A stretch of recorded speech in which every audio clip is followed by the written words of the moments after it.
Bom dia, pessoal. Tudo bom?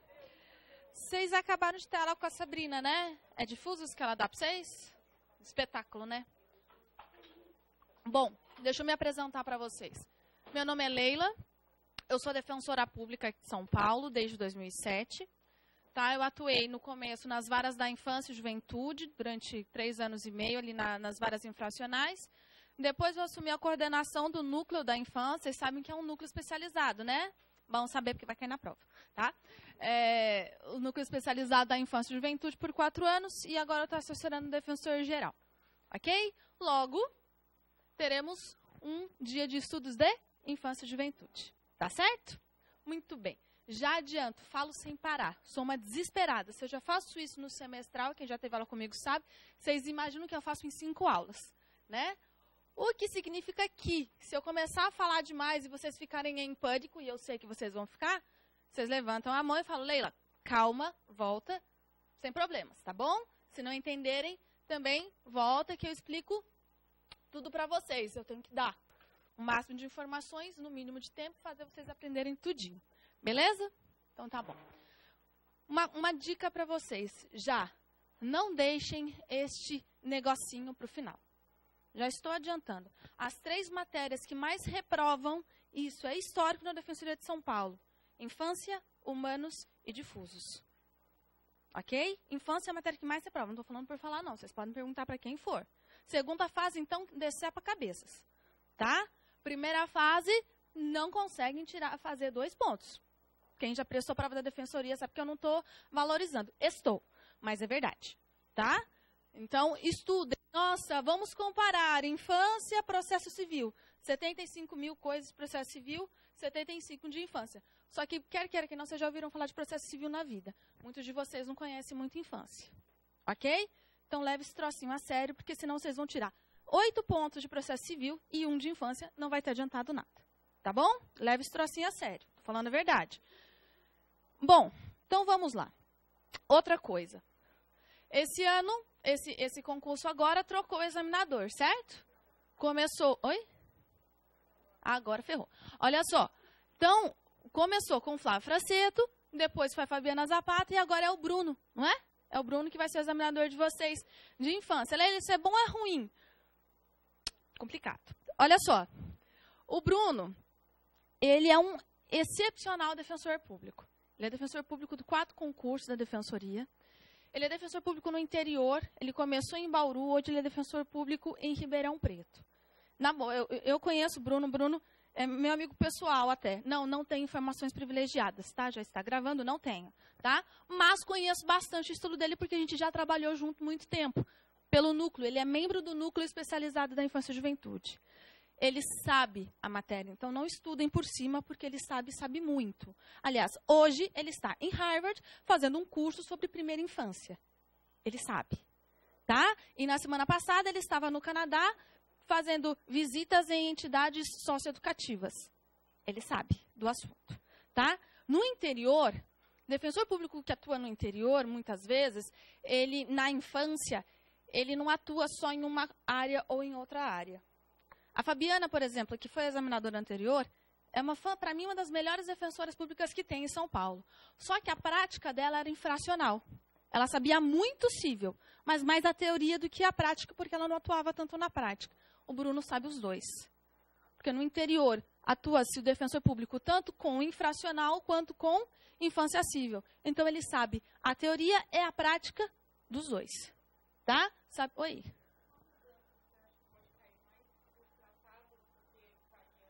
Não. Ela perguntou se com a mudança vai cair mais os tratados do que caía antes. Não sei. Eu acho que ele vai tentar, não sei, um chute, mas como ele é muito estudioso, como ele estuda muito decisões de STF, ele acompanha, até porque trabalha com isso, né? Ele talvez fuja um pouquinho do beabá. Por isso que eu não vou deixar só o beabá para vocês. Ele vai para algo um pouco mais... Quero saber se você sabe. Gente, decorar todo mundo decora. Decorar o estado todo mundo decora. É só sentar na cadeira e vai. A gente quer saber, a Defensoria Pública quer saber se vocês entenderam. Tá? Logo, o que eu vou fazer aqui com vocês não é explicar o estatuto, não é explicar normas. Isso vocês fazem sozinhos, vocês não precisam de mim. Eu vou fazer em 5 aulas vocês entenderem o que é infância e juventude. Por quê? Porque às vezes vocês vão pegar uma alternativa, uma questão, e vocês não vão lembrar exatamente o que está escrito. Mas se vocês entenderem o que significa infância e juventude, como se pensa a área da infância, vocês podem chegar à resposta certa. Tá? O meu papel aqui é fazer vocês entenderem a área da infância como um defensor público pensa. E é bem peculiar isso daqui. Tudo bem? Então é o seguinte, como eu expliquei para vocês, ele sabe muito a parte civil, ele sabe muito a parte infracional. Durante as minhas explicações, eu passo para vocês o modo como ele pensa cada assunto que eu estiver explicando. Tem ações específicas que ele mesmo ingressou. Eu vou explicar aqui sobre rolezinho para vocês quando explicar direito à liberdade. É uma ação que a Defensoria já ingressou como núcleo e que ele já ingressou também. Então, ele sabe. Então, que inútil, Leila, passa direito à liberdade. Isso gerou uma ação judicial. Tá? Então, pensamentos, tese de mestrado dele, que tem a ver com convivência familiar e comunitária, tudo isso eu vou passar para vocês durante o curso. Tudo bem? O que todo mundo me pergunta, Leila, livros. Então, primeiro, vocês não têm muito tempo, né? A prova é daqui 1 mês e meio, 27 de setembro, é isso? Vocês não têm muito tempo, então não adianta falar para vocês lerem grandes livros e várias coisas, porque nós não temos tempo. Nós temos que pensar no fator tempo. Olha, um livro que eu mais ou menos recomendo é o Estatuto Comentado do Paulo Lepore e do Eduardo Sanches. É o que mais se aproxima, eu falo que eu devia ganhar por cada recomendação que eu faço desse livro. Mas é porque é o que mais se aproxima da defensoria. É escrito por um advogado, é escrito por um promotor de justiça, mas que tem uma visão bastante garantista, e por um procurador do Estado que foi PAJ, como a gente chama, né, que atuou na assistência judiciária antes de criar a Defensoria Pública, e ele atuou na área da infância. Então, uma pessoa que conhece como pensa a parte da defesa. É um manual, então a leitura é rápida, dá para ajudar nesse mês e meio, tá? Eu gosto muito, e o Bruno também, é um juiz do Rio Grande do Sul, já está aposentado, João Batista da Costa Saraiva. Então, vocês podem encontrar textos dele na internet, há livros dele. Ele fala muito mais sobre ato infracional, sobre a parte infracional. Infelizmente, sobre a parte civil, a gente não tem muitos livros escritos. E os que tem são escritos por juízes e promotores. Não que não se deva ler, mas quando a gente lê, tem que ler com um olhar mais crítico, né? Mais voltado para cá. Por exemplo, na área infracional, tem livros de promotores que dizem que a remissão é uma discricionariedade do promotor. Visão do Ministério Público. Para mim, é direito do adolescente. Então, a gente tem que olhar sempre com um olhar crítico quando lê esses livros, dependendo do autor. Tá? Então, eu gosto muito de João Batista da Costa Saraiva. Óbvio, para nós aqui na Defensoria de São Paulo, um grande mestre, vamos dizer assim, é o Flávio Fraceto. Só que o Flávio não gosta de escrever livros. O Flávio, ele tem textos. Então, vocês podem ler textos, né? Procurem, coloca Flávio Américo Fraceto na internet. Lá tem textos dele. São textos muito bons, não muito longos. Então, isso ajuda bastante, tá? Entrem, óbvio, no site da Defensoria de São Paulo.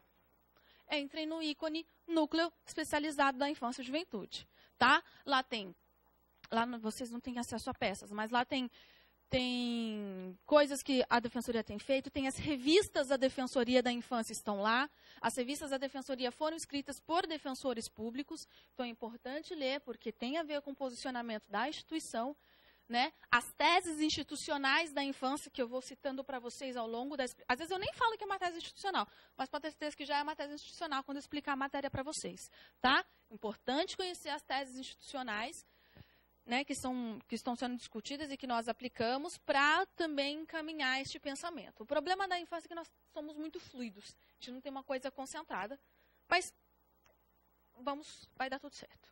Tudo bem? Vai, gente, sucesso. Olha só, tranquilo? Posso começar? Valendo. Olha só, por que o direito da infância e do adolescente, vocês viram que eu não estou falando ECA, tá? Porque o estudo não se resume ao estatuto. Quem estudar só o estatuto, esquece, tá? Porque o direito da infância e do adolescente, ele é tão, para nós, prazeroso e apaixonante, mas ao mesmo tempo ele é tão complicado. E é isso que vocês têm que gravar. Porque ele não é lógico. O direito penal, o direito civil, eu leio a lei, tá ali, olha, a lei falou que é isso, né? Então eu vou fazer isso. No direito da infância e do adolescente, principalmente na parte protetiva, não na parte infracional, a lei nos dá um norte, mas quem nos guia, na verdade, é a vida real. Tá? É uma das áreas do direito, se não a área mais dinâmica que existe. Tá? Quando eu prestei o concurso da Defensoria Pública, isso foi lá em 2007, 2006 para 2007, quase não se falava em família homoafetiva. Alguém aqui tem alguma dúvida da possibilidade de adoção por casais homoafetivos? Estou falando de quase 8 anos. Tá? Quando eu estudei, não se falava em filiação com 2 pais na certidão de nascimento ou 2 mães. Hoje isso é possível? Tá? Estou falando e o Estatuto fala sobre isso? Quando eu explicar adoção para vocês vão ver que quando eu falar em adoção, eu vou falar que vai retirar o pai biológico da certidão de nascimento. Hoje eu não posso falar isso com certeza absoluta. Portanto, cuidado redobrado no que está escrito no enunciado. Tá? Porque o enunciado vai falar assim, de acordo com a lei. Aí vocês vão seguir o Estatuto. De acordo com a mais recente jurisprudência do STJ. Se vocês seguirem a lei, vocês podem errar a questão. Então, cuidado com o que está escrito no enunciado. Tá? Depois vocês falam, mas a Leila falou tal coisa. A Leila falou, mas a Leila também falou que estava na lei. Tá? Então, prestem bem atenção no enunciado. É a área mais dinâmica. É a área que, para vocês entenderem, para vocês aplicarem, vocês têm que se despir de preconceitos. Quem pensar ato infracional como um penalista não responde questão de infância. Quem pensar área protetiva como um civilista não responde questão protetiva. Vocês entenderam? Ótimo. O direito da infância e juventude, ele é recente. E aqui eu vou começar com o histórico que está no edital de vocês. Tá? Vou começar com o histórico internacional. Dentro do internacional, eu vou explicar as 2 grandes correntes da infância e juventude e chego no nacional. Tudo bem? Muito bem. Na parte internacional, eu começo a área da infância com a absoluta indiferença. Criança e adulto era a mesma coisa. Criança era vista como um mini adulto, era um adulto em miniatura. Tá certo? E isso vai ao longo do tempo.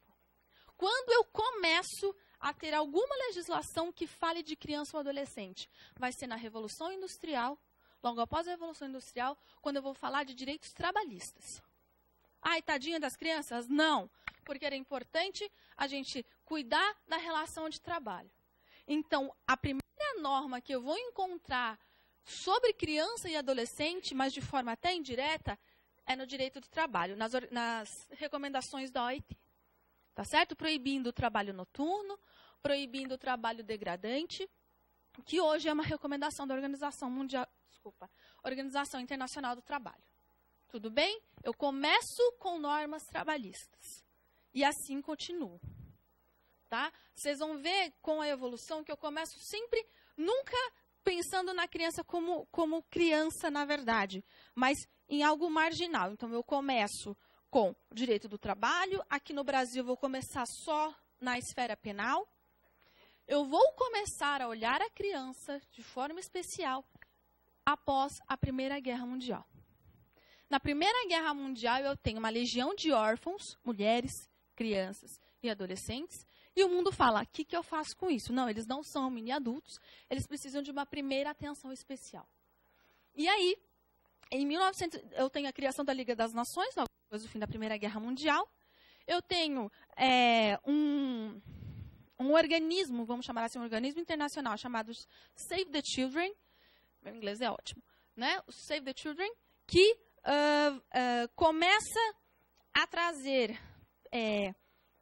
não normas, mas, como eu posso falar para vocês, o modo como devemos tratar as crianças e o adolescente. Só que, neste momento, eu ainda não tenho normas impositivas. São apenas recomendações para os estados. Tá? Recomendações de como tratar e de como cuidar dessas crianças. Isso, Primeira Guerra Mundial. Logo após a Primeira Guerra Mundial. Qual é o problema dessa norma? Ela não tem caráter coercitivo. Então, são poucos os países que adotam esse entendimento. E aqui, eu começo explicando a primeira corrente eu já passei pela indiferenciação penal, e eu começo a trazer para vocês a primeira corrente que trata da criança e do adolescente. Vocês vão me ouvir falar muito dessas duas correntes. A doutrina da situação irregular e a doutrina da proteção integral. Tá? Nós começamos com a doutrina da situação irregular e vamos depois passar para a doutrina da proteção integral. É uma evolução. Neste momento, 1919, pós Primeira Guerra Mundial, o mundo começa a tratar a criança e adolescente sob a ótica da situação irregular. Neste momento, essa palavra é o que grava a situação irregular. A criança ela é vista como um objeto. Ela não tem opinião, tá? Ela não tem discricionariedade, ela não tem o direito de opinar. Ela é um objeto de cuidado do Estado. É um momento em que o Estado tutela, essa palavra é extremamente importante, é uma tutela do Estado sobre a criança e sobre o adolescente. Eu sei o que é melhor para você. Outra questão da situação irregular, ela não atua, a doutrina da situação irregular, sob a ótica da prevenção. Ela atua quando o problema ou quando uma situação de risco já aconteceu. Ao contrário da outra doutrina que nós vamos estudar, que tem como mote prevenir os riscos, aqui eu atuo tão somente quando surgiu a situação de risco. Logo, não é para toda e qualquer criança a atuação da doutrina da situação irregular. Mas, para as crianças chamadas em situação de risco. Estou correndo? Um pouco? Parei, voltou. Então, crianças em situação de risco. Quem seriam essas crianças em situação de risco?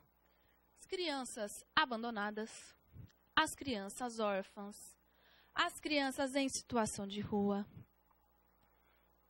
as chamadas delinquentes, são essas, ok?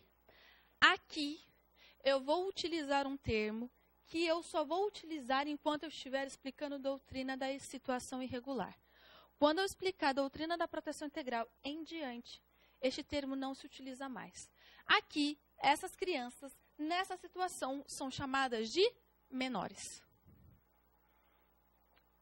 Menor. Menor é um termo, tá, técnico àquela época para tratar de crianças específicas, não de qualquer tipo de criança. Ok? Por que não qualquer tipo de criança?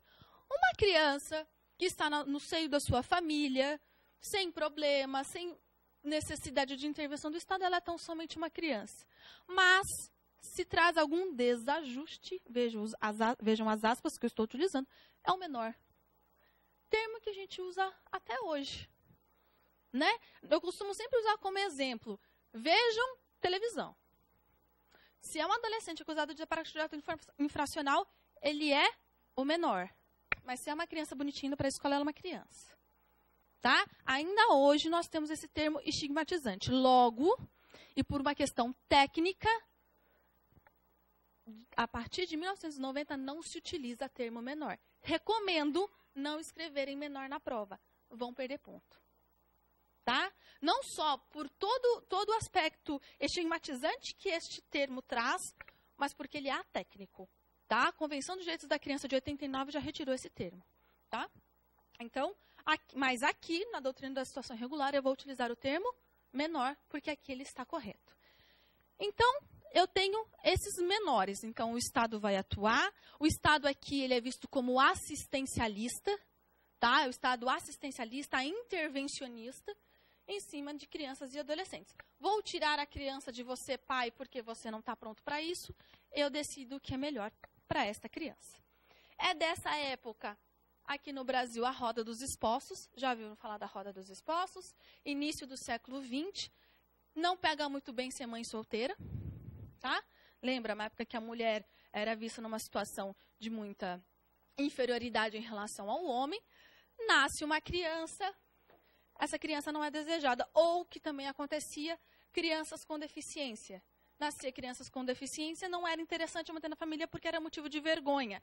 As igrejas, principalmente em orfanatos, em igrejas, em casas de freira, tinha uma roda, era uma roda mesmo. Você pegava, colocava a criança, virava do outro lado. É a roda dos esposos, em que você deixava a criança lá. Tá certo? Hoje a gente tem a entrega voluntária de crianças, que é um pouco mais humanizada do que enfiar a criança na roda dos esposos. Mas é isso, deixa que o Estado cuida. Tá bom? Muito bem, então eu tenho essa doutrina da situação irregular. Em 1945, vocês sabem muito bem, nós temos a Segunda Guerra Mundial. Lascou tudo de novo. Um tantão de criança, um tantão de gente precisando de auxílio, certo? Aí eu já tenho a criação da ONU, eu já não tenho mais a Liga das Nações vai embora, tem a ONU e, começando a explicar, inclusive, as legislações internacionais. Eu tenho aqui, sim, a grande norma que vai tratar de todas as crianças e adolescentes sem distinção. É a Declaração dos Direitos da Criança, de 1959. Declaração dos Direitos da Criança, de 1959, da Assembleia Geral da ONU.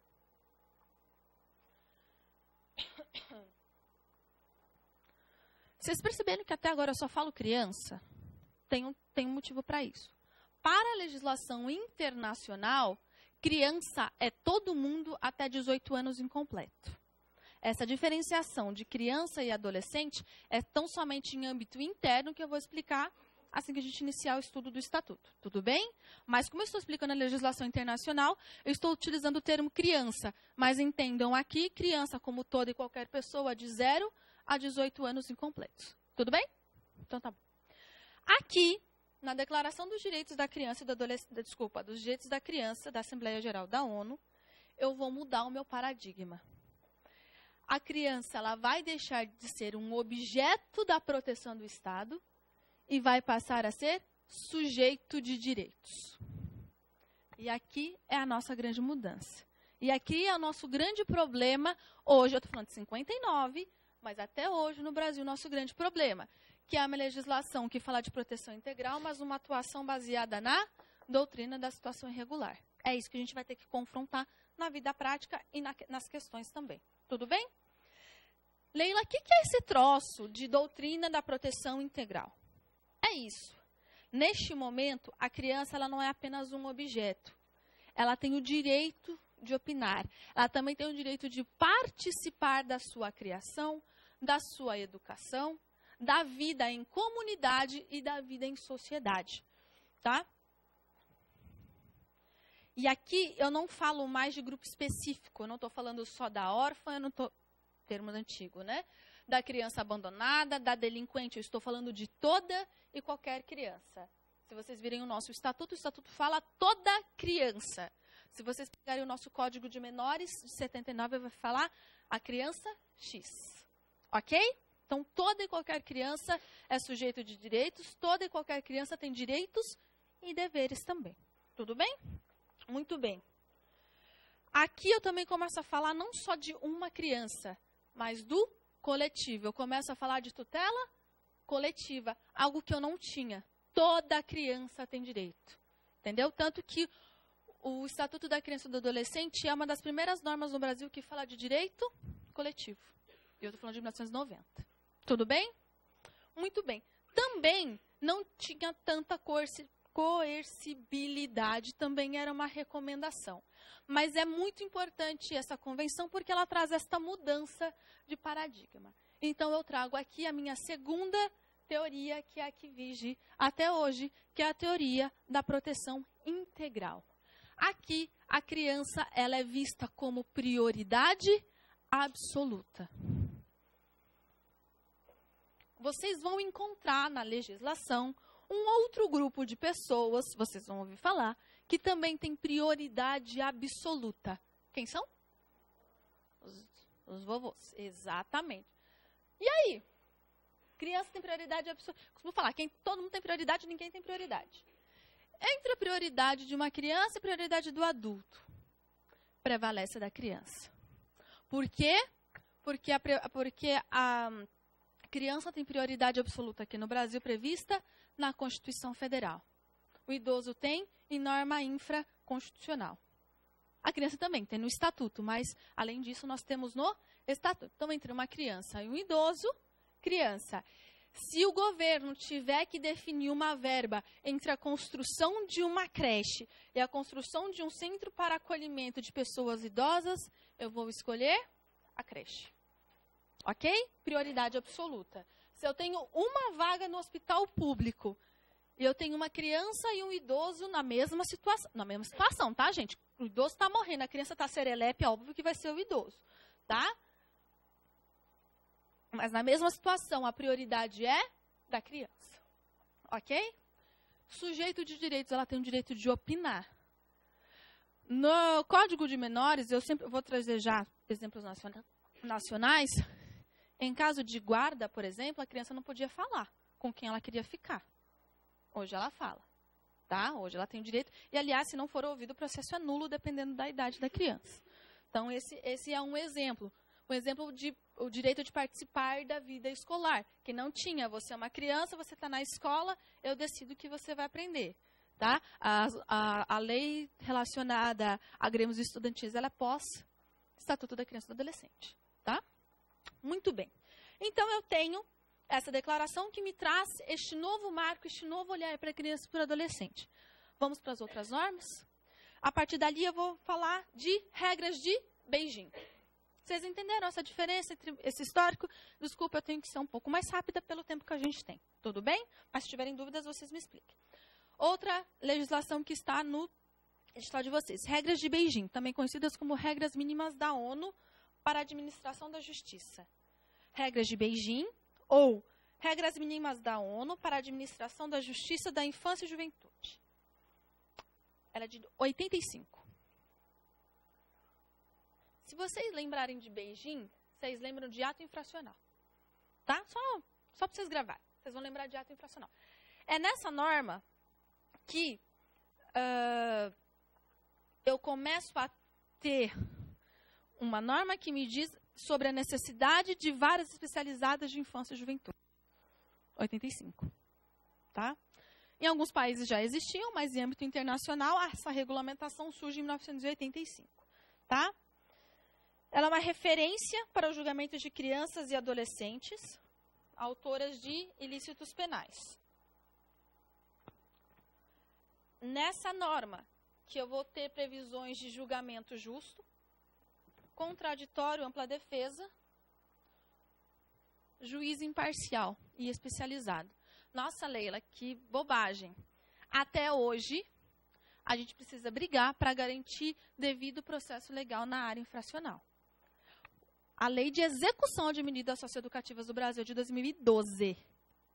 Porque o entendimento era de que ato infracional, medida socioeducativa é para ajudar, porque pega super bem para a Fundação Casa, né?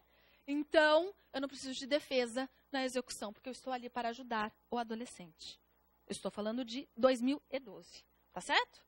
Então, é necessidade de um julgamento justo. A Defensoria Pública não é, se vocês pegarem o Estatuto, artigo 186, a defesa não é obrigatória se o adolescente receber medida em meio aberto. É ampla defesa, que está cerceada, inclusive, no próprio Estatuto. Então, isso é essencial, tá bom? Não é tão bobo quanto parece. Muito bem. É a partir dessa norma que começa, então, a expansão do direito da infância e juventude. Mas aqui eu falo muito mais de ilícitos penais. A questão do direito civil ainda fica mais jogada para o direito civil, sem olhar a especificidade da infância e juventude. Tá bom? Bom, eu vou ter alguém me chamou? Não? A Convenção sobre os aspectos, outra norma. A Convenção sobre os aspectos civis do sequestro internacional de crianças.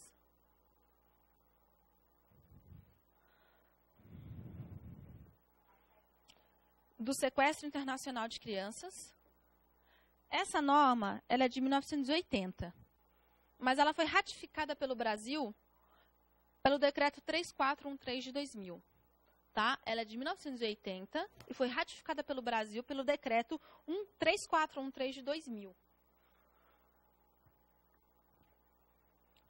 Essa norma, ela serve para evitar a saída ilegal de crianças e adolescentes, mas crianças do país, tá? É o sequestro internacional. Vocês lembram agora já está ficando velho, eu tenho que renovar meus exemplos. Do caso Chan, um menino que veio dos Estados Unidos trazido pela mãe, e aí a mãe faleceu, e aí ficou uma briga entre os avós maternos da criança e o pai que morava nos Estados Unidos pela guarda. Qual foi a norma utilizada para garantir o retorno da criança ao pai? Essa convenção. Porque a mãe retirou a criança do seu país, do seu local de residência, em que a criança reconhecia aquele local como sua residência, sob a justificativa de que queria visitar os parentes, e ficou. Isso é sequestro internacional. Tá? Isso é considerado sequestro internacional. Tá? Então, nessas situações, normalmente se determina o retorno da criança àquele local em que é a sua residência, exceto, claro, se comprovado maus tratos, né, ou fundada a suspeita de maus tratos à criança e adolescente no seu local de antiga residência, e ouvida a criança. A norma fala que a criança tem que ser ouvida. Ainda que a sua residência, vamos supor o caso Chan, ainda que sua residência seja nos Estados Unidos, ele tem o direito de se manifestar e dizer: eu quero ficar no Brasil.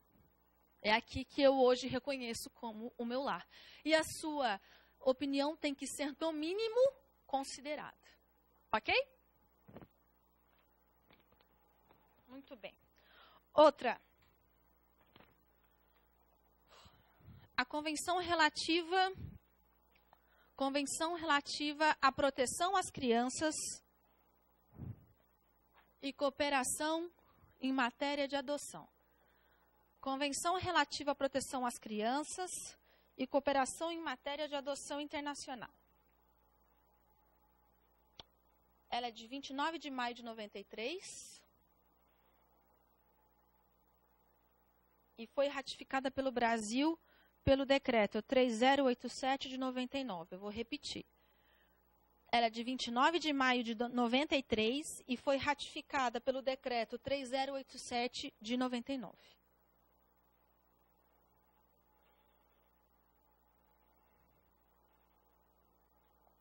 Aqui, eu vou tratar de cooperação entre países em matéria de adoção internacional, com o principal objetivo de impedir ou tentar inviabilizar o tráfico internacional de crianças, tá?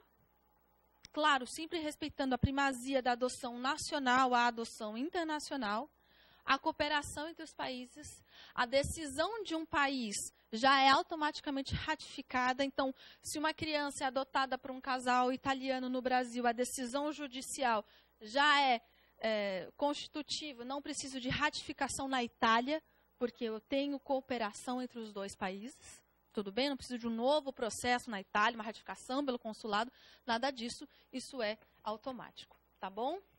E claro, importante, palavra, termo essencial na proteção integral, levando em consideração o superior interesse da criança.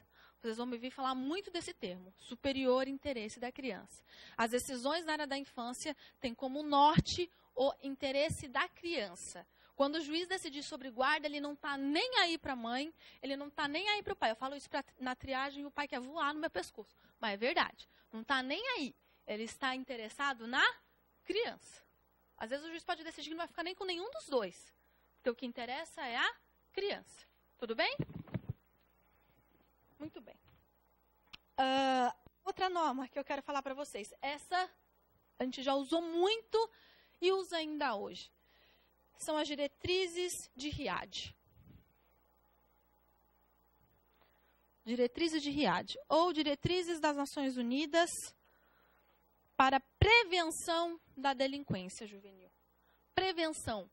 Beijinho, eu não falei em prevenção, falei? Beijinho, eu falei que já houve um ato infracional e eu estou falando da regulamentação do sistema de justiça. Riad, eu estou falando de prevenção, tá? Aqui, eu estou falando, então, de prevenção da delinquência juvenil, é o termo que se utilizava em 88, desculpa. E participação de todas as camadas da sociedade. Enquanto na doutrina da situação irregular, eu falo da atuação do Estado, na doutrina da proteção integral, eu vou falar de obrigatoriedade, isso está na nossa Constituição, artigo 227 e 228. Participação da família, sociedade e Estado, na garantia e efetivação de direitos da criança e do adolescente. Tá? Família, sociedade e Estado.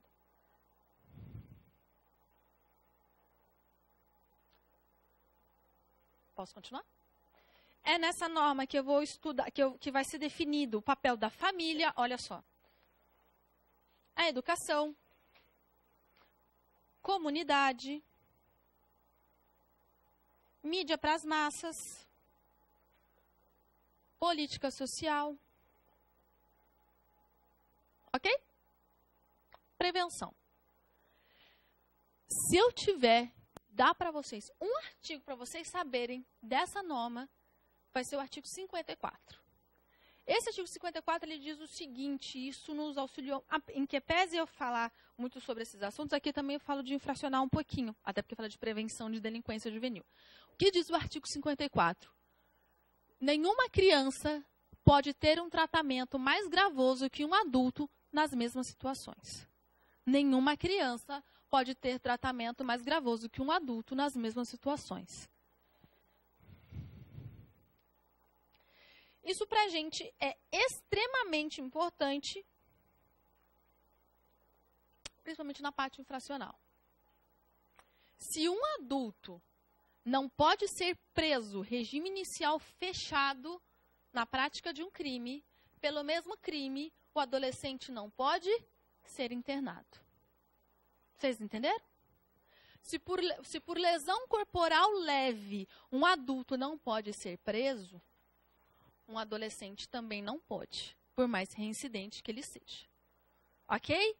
Vamos estudar rapidamente prescrição mais para frente. Se um crime prescreve em 1 ano e meio, o ato infracional de um adolescente tem que prescrever em, no máximo, 1 ano e meio, não 3, como é a regra. Tudo bem? Então, o adolescente tem que ter o mesmo tratamento de um adulto. E é isso que a gente tem que lutar, principalmente na área infracional. Por isso que o lindo projeto de redução da maioridade penal é uma coisa estranha. Porque, nesse ponto, por exemplo, algumas normas que caberiam internação por um longo tempo, um adulto não tem pena máxima no mesmo sentido. Logo, enfim, deixa pra gente brincar depois, né? De recorrer de tudo e fazer o STF ficar louco da vida. Muito bem, chegamos então à grande legislação internacional de direito da criança, que é a Convenção dos Direitos da Criança de 89. Aqui sim eu tenho uma norma, as outras também, mas essa daqui também, uma norma de caráter coercitivo. É a legislação com o maior número de países assinantes, exceto 2, Estados Unidos e Somália. Somália, pois é. Tá? Estados Unidos? Então. Muito bem. Se vocês lerem essa Convenção dos Direitos da Criança 89 e lerem o nosso Estatuto, vocês vão perceber que o Estatuto, ele, em muitos pontos, ele é quase uma cópia dessa Convenção. Tá? Muitos artigos são iguais. Tá? É a primeira legislação em âmbito nacional logo após a Convenção. A Convenção é de 89, nosso Estatuto é de 90. Tudo bem? Mas o Brasil já bebia da fonte dessas normas, tanto que a nossa Constituição de 88 já fala em proteção integral, em prioridade absoluta, um ano antes de sair essa convenção. Tudo bem? Muito bem. Então, é nessa norma que se trata eu falo rápido e não sai a frase. Desenvolvimento integral da criança. Vocês não têm isso? O cérebro vai, aí você quer falar, e aí trava e não sai nada? Sou eu. Desenvolvimento integral da criança. Aqui é o reconhecimento pleno da criança como sujeito de direitos, com proteção especial.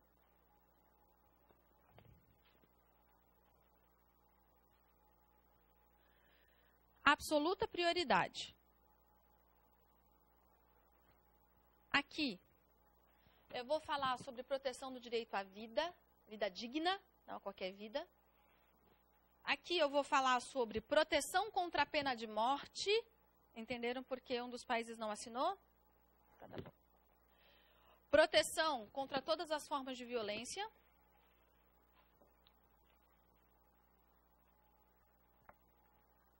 Direito à nacionalidade.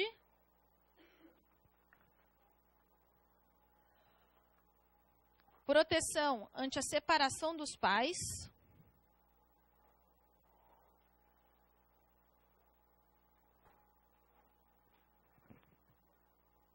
Direito de não ser levada ilicitamente ao exterior.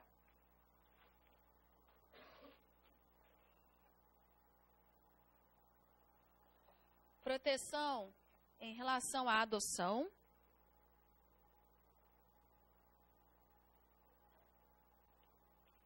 Liberdade de pensamento, consciência e religião. Nossa, Leila, que óbvio. Nem tanto. Liberdade de pensamento, consciência e religião. Direito aos serviços de saúde. E aqui é expresso o superior interesse da criança.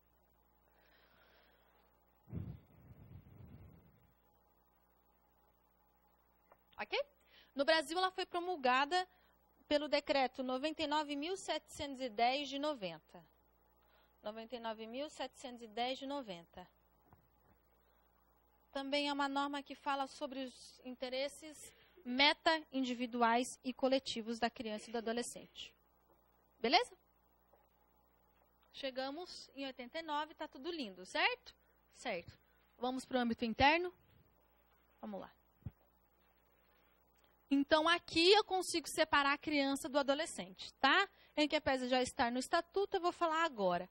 Criança de 0 a 12 anos incompletos. E adolescente de 12 a 18 incompletos. Vai ter uma exceção, mas depois a gente conversa. Vamos só na regra. Muito bem. Então, no Brasil, eu começo com a absoluta indiferença, como eu expliquei para vocês. E eu começo a trabalhar o direito da criança e do adolescente de forma extremamente sutil na parte penal, em que eu tenho as ordenações afonsinas, filipinas, o Código do Império de 1830 e o de 1890. Nessa época, a maioridade penal era aos 9 anos. Tá? A infância, ela servia apenas como um atenuante. Ele é criança, então a pena é um pouco menor, mas não que teria um tratamento diferenciado. Tudo bem? Muito bem. Aí eu vou ter o Código Penal, que antes estabelecia a maioridade aos 14 anos, e as pessoas pensam que 16 é um avanço. Percebeu que não deu muito certo, foi para 18, que é, por enquanto, o que nós temos até hoje. Tudo bem? Muito bem. Então, eu tenho primeiro este olhar mais na área penal.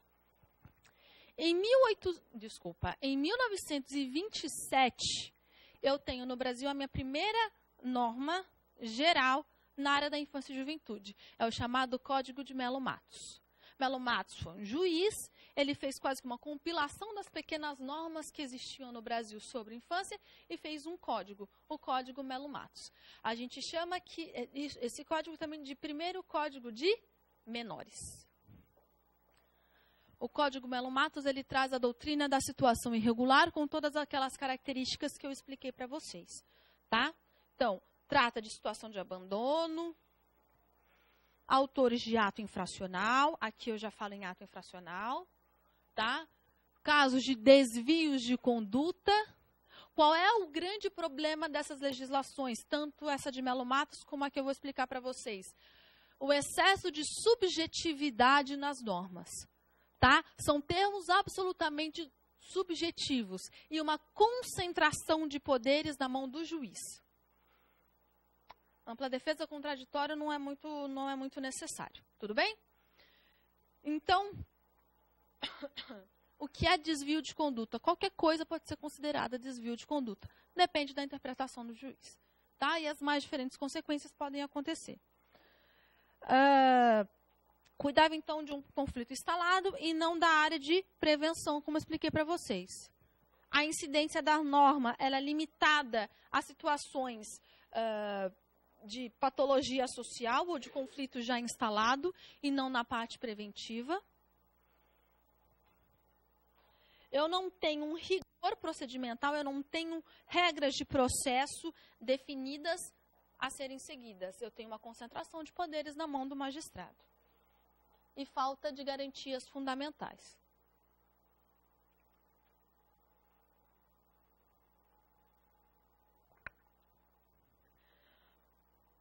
Essa é uma época de assistencialismo, grande assistencialismo, tá? É a criação dos grandes orfanatos.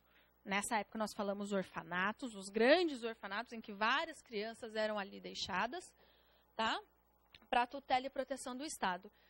Aqui eu vou começar ao longo do tempo a criação da FUNABEM, que é o Fundação Nacional dos Interesses do Bem-Estar do Menor.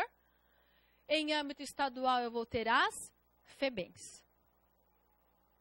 Em 1979 eu tenho o segundo Código de Menores. Nós chamamos de Código de Menores. Quando fala só Código de Menores, a gente já remete a 1979, tá? Que vem com as mesmas características. Lembra, eu estou falando 79, eu estou falando época de ditadura militar, em que eu ainda tenho essa visão assistencialista. Em 59, na Europa, eu já tenho proteção integral, que foi a convenção que eu li para vocês, não foi? Aqui eu ainda estou no código, na doutrina da situação irregular, 1979. E aí eu tenho Constituição Federal, em 1988, já com garantias, com o olhar da criança como sujeito de direitos, os movimentos sociais que lutaram para a inclusão da infância na Constituição Federal já vinham com esta visão da proteção integral. Em 88, então, eu tenho a Constituição, nos seus artigos 227 e 228, tratando a criança e o adolescente como prioridade absoluta.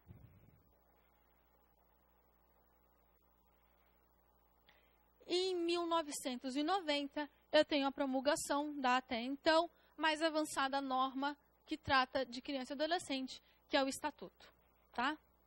Lei 8.069 de 90. O Estatuto da Criança e do Adolescente. É uma das leis mais modernas, hoje nem tanto, né? Porque já faz 25 anos,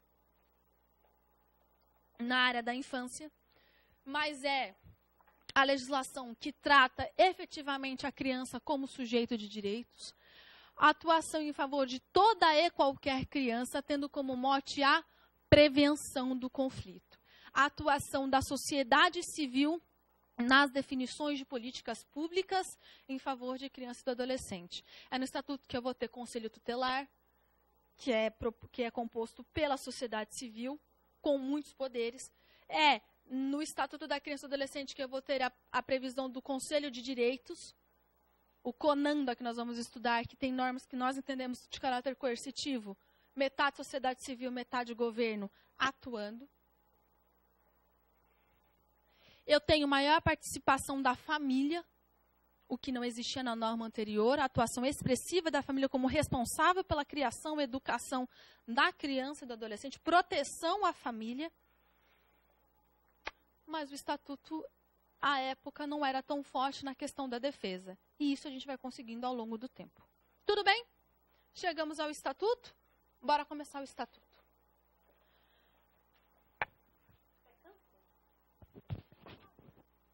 Vamos lá. Estatuto da Criança e do Adolescente. Vamos lá. Quem são as pessoas abarcadas por esta norma? Aqui eu vou falar crianças e adolescentes. Nunca mais vocês vão falar de menor. Beleza? Então tá bom. Criança de 0 a 12 anos incompletos. Adolescente de 12 anos a 18 anos incompletos. Exceção. Opa.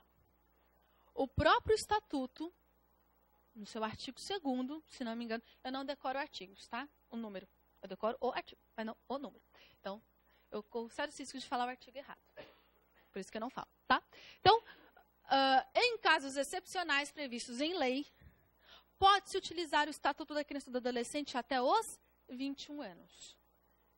Ouçam o que eu disse. Em casos expressos em lei, na lei, no Estatuto, eu posso utilizá-lo para pessoas com mais de 21... com pessoas com mais de 18 anos até os 21.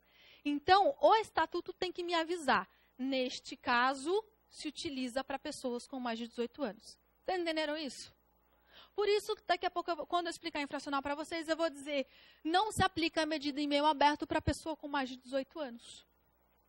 A ação tem que ser extinta. Por quê? Porque o Estatuto só me fala da previsão da utilização da medida socioeducativa para mais de 18 anos quando fala de internação. Se ela me fala expressamente de internação e não me fala em meio aberto, então só posso usar para internação. Porque é caso expresso. Vocês entenderam? A adoção, só até os 18 anos. O Estatuto só me autoriza a adoção para além dos 18 anos se o processo de adoção se iniciou quando ele tinha menos de 18. E se quiser adotar com mais de 18, Código Civil. Ok? Então tá bom. Pergunta.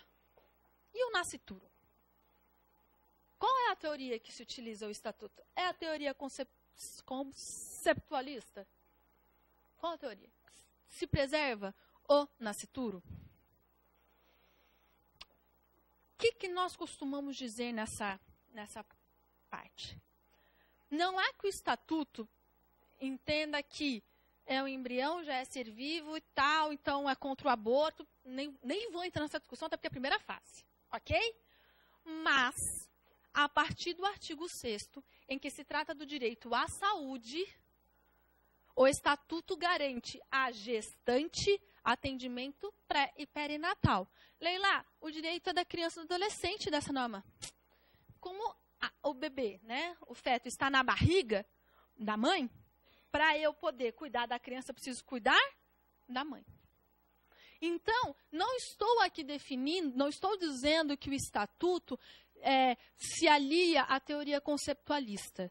Eu estou dizendo o seguinte, uma vez, nem vou chegar na discussão do aborto, já falei, mas uma vez em que há a possibilidade da vida, em que há a gravidez, o Estatuto garante que essa gravidez tenha que ser feita com segurança. Ok? Por isso, é previsto no artigo 6º atendimento pré e perinatal, atendimento até depois do parto. Tudo bem? Então, eu garanto, sim, a tentativa, pelo menos, de sobrevivência ou de uma gestação digna para o nascimento com dignidade da criança. Tudo bem? Então, tá bom. Então, vamos lá. Outra. O jovem adulto, aqui eu vou tratar só de maneira excepcional, naqueles casos, depois dos 18 anos. Aliás, jovem adulto, a partir dos 18 anos, tá?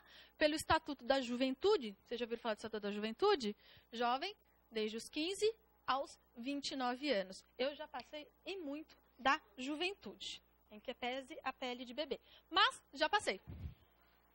Gente, se eu gasto na dermatologista, tenho que fazer minha campanha, né? Então, até os 29 anos é o jovem, mas o Estatuto me utiliza atendimento ao jovem adulto até, em casos excepcionais, os 21. Tudo bem? Tranquilinho aqui, sossegado, né? Vamos, então, começar a falar dos direitos fundamentais especiais. O que eu costumo dizer aqui? Nossa, Leila, então os direitos da criança... Vem aquela balela, né? A criança só tem direito, não tem dever, palhaçada. Se vem aqui para ler o Estatuto de Direito, vai perceber que não. Deixa eu só lembrar uma coisinha que eu ia falar e aí eu passei. Quando eu falei rapidamente aqui do atendimento à gestante, eu falei, eu preciso cuidar da gestante para eu atingir o bebê. Não é isso que eu falei? O feto. Vocês vão ver que várias vezes o Estatuto terá normas que vai atingir os pais ou responsáveis. O artigo 129, que fala de medidas de proteção, nós vamos ver, são medidas de proteção aplicadas aos pais ou responsáveis. Eu vou aplicar aos pais? Eu vou aplicar aos pais. Porque eu preciso, como eu estou falando para vocês, o Estatuto vai me falar de família, não só da criança. O olhar, ele não é só, ele é principalmente focado na criança. Mas para eu atingir a criança, e aqui eu quero que vocês entendam o Estatuto, entendam, não decorem, para eu atingir a criança, eu preciso cuidar não só dela, mas de todo o seu redor. Eu preciso ter uma família saudável para que essa criança cresça em um ambiente saudável. Então, às vezes, eu preciso que este pai ou esta mãe tenha um tratamento psiquiátrico. Ou tenha um tratamento em relação ao uso problemático de drogas. Porque se eu trabalho esta mãe, ou este pai, ou esta família extensa, eu trabalho a criança. E eu não preciso retirá-la do seio familiar e colocar numa entidade de acolhimento. Vocês entenderam isso? Eu preciso de políticas públicas que garantam na região em que ela reside, escola. Preciso de local de lazer, para que ela cresça num ambiente saudável. Tudo bem? Então, eu vou ter normas dentro do Estatuto que vão para além da criança. Porque eu preciso atingir outros para atender aos seus interesses. Isso eu vou acontecer várias vezes dentro do Estatuto. Tá? Muito bem. É claro que a Constituição Federal nos traz uma série de garantias e de direitos fundamentais. Artigo 5º, que a gente sabe de trás para frente, né? Porque são poucos incisos, certo? Então, a gente sabe todos. Muito bem. Eu lembro uma vez que eu estava numa audiência, eu me divirto com a audiência, é um momento muito divertido, principalmente com adolescente. Né? Você pega, você orienta o menino, tá, antes da audiência, aí ele fala tudo que você quer, na hora que ele sai da audiência, você fala, putz, deu tudo certo. Ele olha para você e faz... O juiz olha e fala, né, doutora? Eu falei, uai, o que eu posso fazer? Gostou de mim, né? Aí, mas por que eu estou falando isso? Lembro numa audiência, estava muito revoltada. Começo de carreira, né? Você acha que você pode mudar o mundo. Você ganhou o título de super-heroína. Aí eu escrevi assim na peça, debates orais. Salvo o melhor juízo, a Constituição também se aplica àqueles com menos de 18 anos de idade. O juiz olhou com aquela cara do tipo, eu vou te matar agora. Mas por quê? Porque as pessoas pensam que os direitos da criança e do adolescente só são aqueles previstos no Estatuto. É só ler, gente. Os direitos previstos no Estatuto são exatamente os mesmos previstos na Constituição Federal.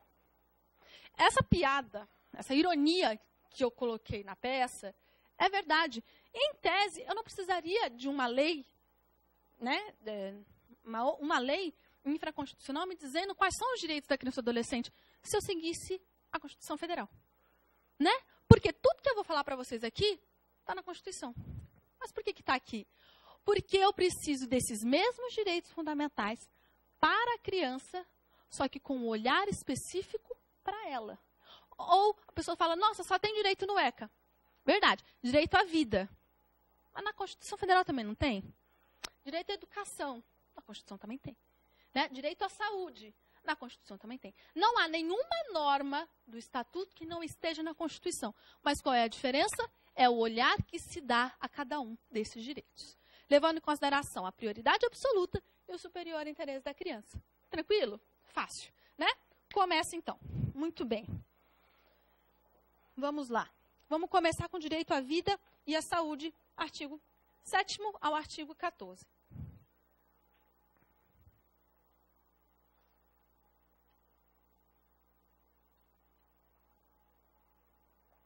Ih, você está lendo terço para a prova mesmo? Coragem. É bom? É ótimo. Boa sorte. Olha só. Brincadeira. O direito à vida e à saúde, uma palavra que a gente usa muito também no Estatuto é efetivação de direitos. Quando nós discutimos o Estatuto hoje, a gente não fala mais de previsão. Que adianta estar previsto? Hoje, a nossa grande luta é a efetivação desses direitos. Então, quando eu falo direito à vida e à saúde, eu vou falar de direitos que devem ser garantidos através da sua efetivação, tá? Que permitam à criança o seu nascimento sadio, não é qualquer nascimento. Ele é sadio e em condições dignas. Não é qualquer nascimento.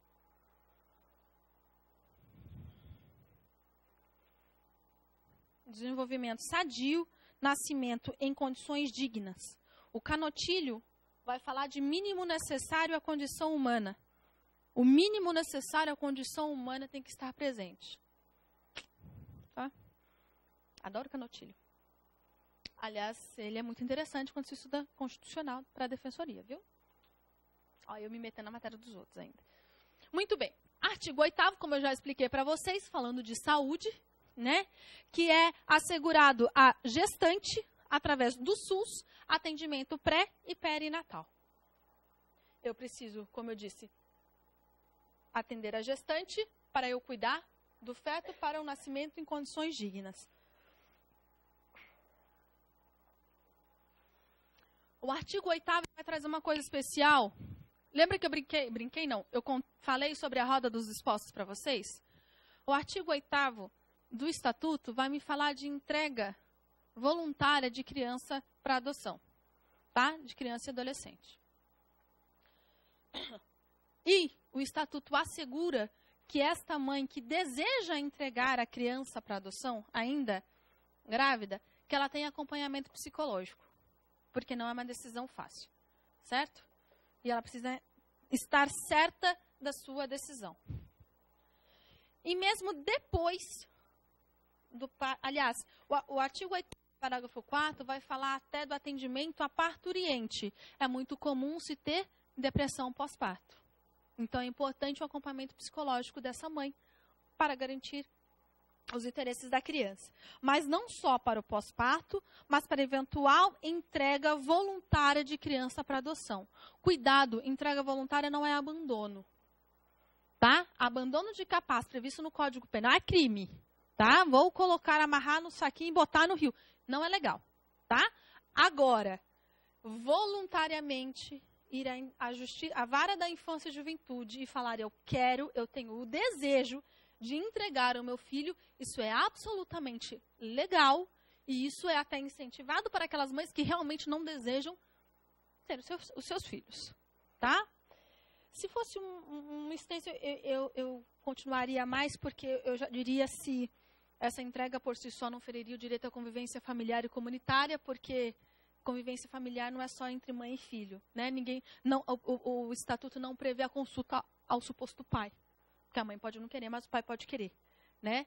Mas como a prova não é minha, brincadeira. Mas aqui isso não se pergunta numa primeira fase, a gente vai focar na primeira fase, tá? Então, a primeira fase, ela fala do acompanhamento psicológico à mãe e a possibilidade de entrega voluntária às varas da infância e juventude dessa criança para adoção.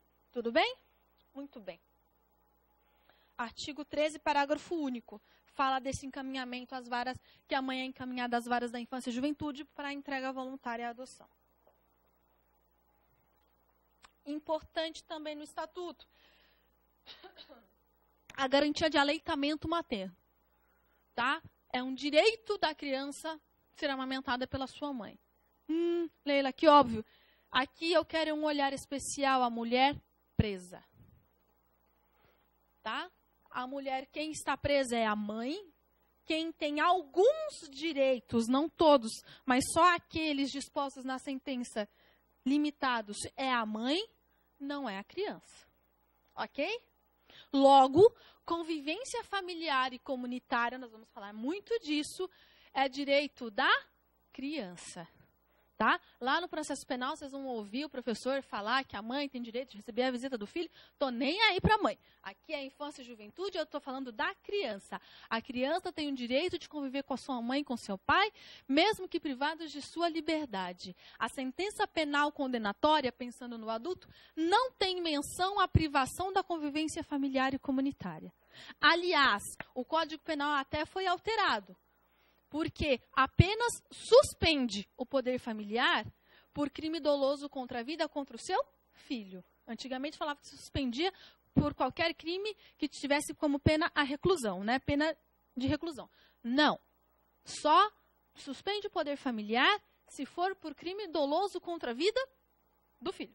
Aí acho que dá para entender por quê, né? Mas, fora isso, o direito à convivência familiar e comunitária é garantido e estimulado. Tudo bem? Tanto que o Estatuto foi alterado em 2014 para garantir, inclusive, na LEP, mas também na Constituição, ó, no Estatuto, o direito à visita de criança e adolescente. Antes, se exigia autorização judicial, em que pese a lei não falar nunca sobre isso, para que criança fosse visitar sua mãe ou seu pai num presídio. Hoje, basta mera solicitação. Entendeu? Entrou lá, quero visitar, porque é direito da criança, eu não preciso de ordem judicial para isso.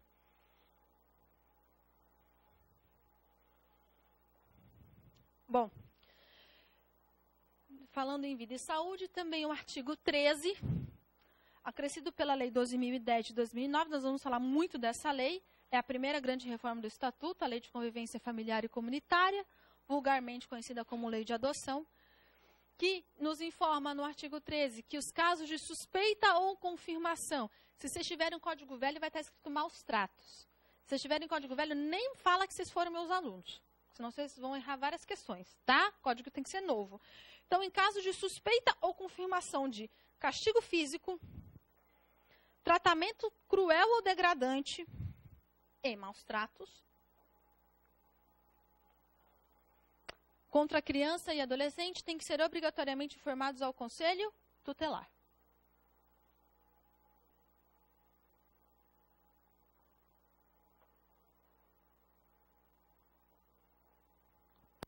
Tranquilo? Próximo direito fundamental, direito à liberdade, respeito e dignidade.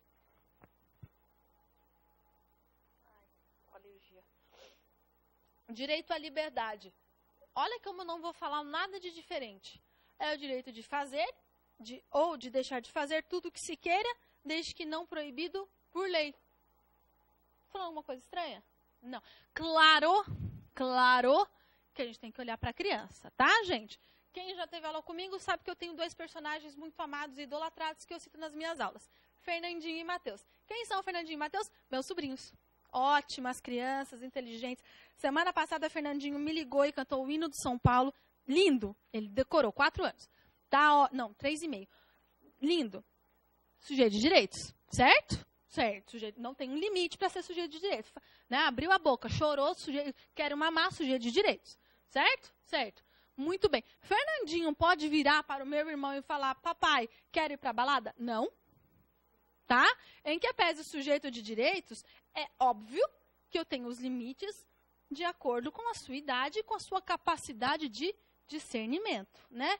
Papai, quero ir para a Disney com 3 anos. Não vai rolar, certo? Por quê? Porque eu tenho, claro que eu estou exagerando no meu exemplo, mas que vocês entendam que é óbvio que eu tenho o direito à liberdade, mas eu tenho que tomar o cuidado de lembrar que eu estou falando de pessoas em situação de desenvolvimento, situação peculiar de desenvolvimento. Então, a liberdade com os seus limites de acordo com a sua idade. Até porque é dever dos pais educar os seus filhos. E educar significa também impor limites. Ok? Então, beleza. Muito bem.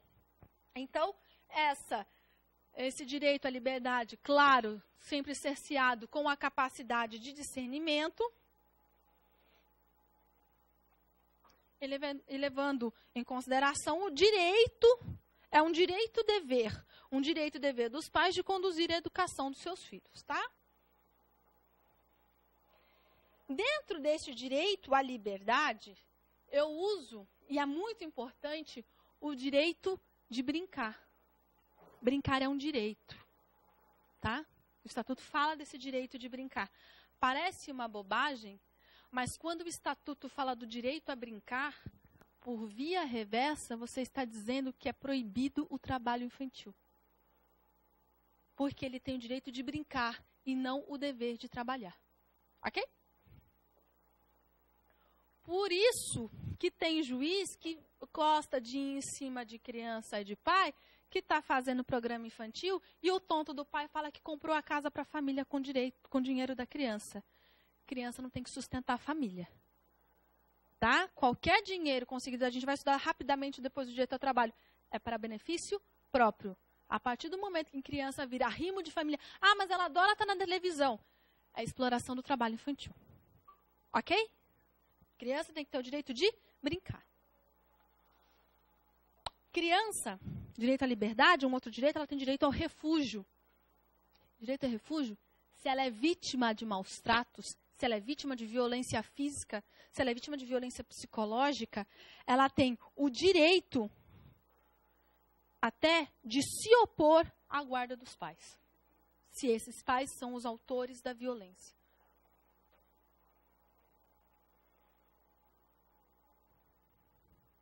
Claro que isso é uma situação excepcional, né? Pai pôs Fernandinho de castigo.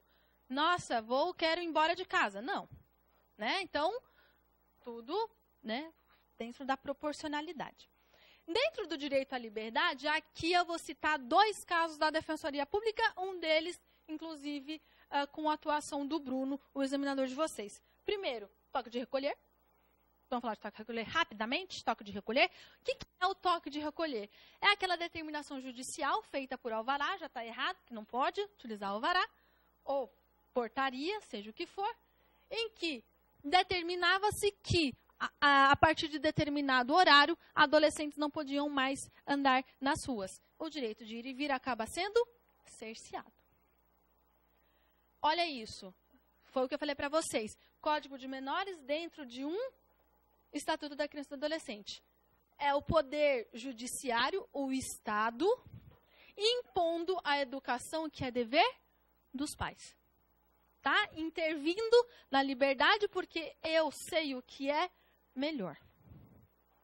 Sob a justificativa de que há crimes acontecendo, né, adolescentes que podem ser autores de ato infracional e podem cometer atos infracionais à noite, porque o mundo anda muito perigoso, então não é legal ficar na rua até tarde, logo vai para dentro de casa. Isso é uma interferência indevida do Estado na vida particular da criança e do adolescente. Defensoria Pública, algumas cidades do interior estavam impondo o toque de recolher a crianças e adolescentes. A Defensoria Pública do Estado de São Paulo impetrou um habeas corpus coletivo. Se vocês entrarem em matéria de habeas corpus, vocês veem que muitas decisões judiciais não aceitam habeas corpus coletivo, afirmando que isso é uma atuação individual. A gente podia entrar com um habeas corpus de cada criança daquela cidade. O Tribunal de Justiça de São Paulo negou liminar, dizendo que não seria o método correto, apesar de que, em relação à fungibilidade das normas, poderia entrar como se fosse um mandado de segurança. Mas negou a liminar, tinha um segmento, recorremos ao STJ, habeas corpus coletivo, STJ concedeu a liminar e o mérito, dizendo que o toque de recolher é inconstitucional, ferindo o direito à liberdade da criança e do adolescente e que o Estado estava interferindo no dever de educação que é dos pais.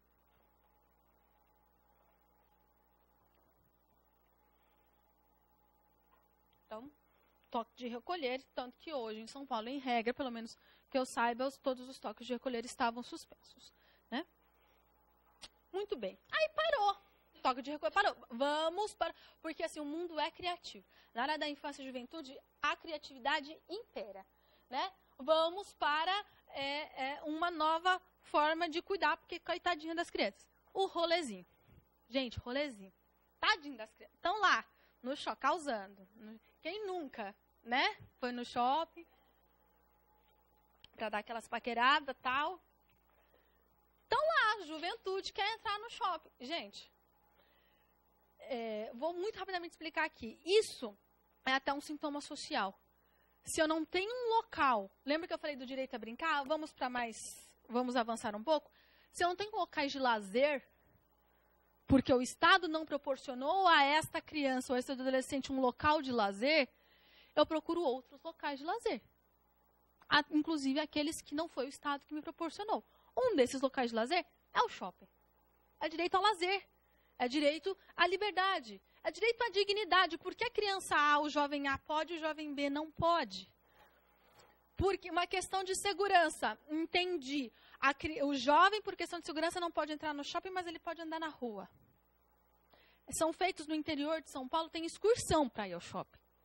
Não, é sério? Por quê? Porque moram numa cidade muito pequena, mais perto de uma cidade maior que tem o shopping, então tem excursão.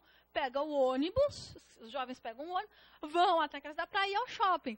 Engraçado, para pegar o ônibus, ok, tem segurança, mas para dentro do shopping não tem.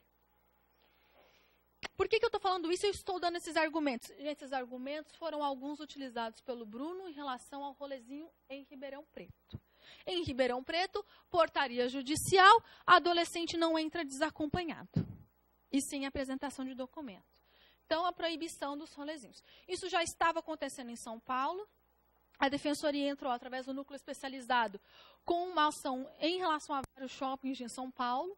Houve uma composição entre os shoppings e a Defensoria Pública. Isso também, o Ministério Público, até antes da Defensoria, também já tinha ingressado com a ação, mas vamos falar aqui da Defensoria por conta do concurso, e houve uma composição, né?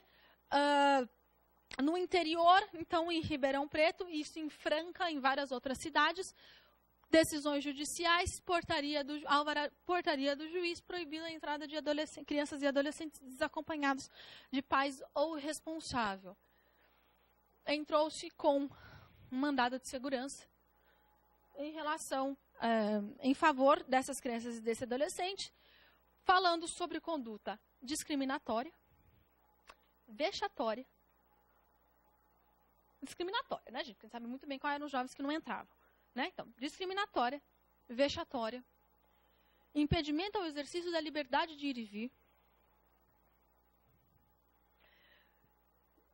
explicando que o Estatuto da Criança e do Adolescente, ele é pautado pela prevenção.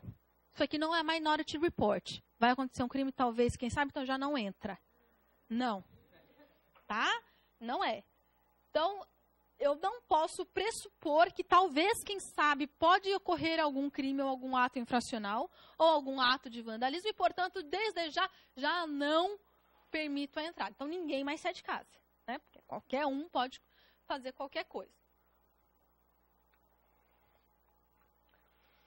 O juiz de primeiro grau não concedeu a liminar. O Tribunal de Justiça de São Paulo deu aquela bambeada. O STJ falou, pode parar com isso, isso é prática discriminatória, isso é inconstitucional.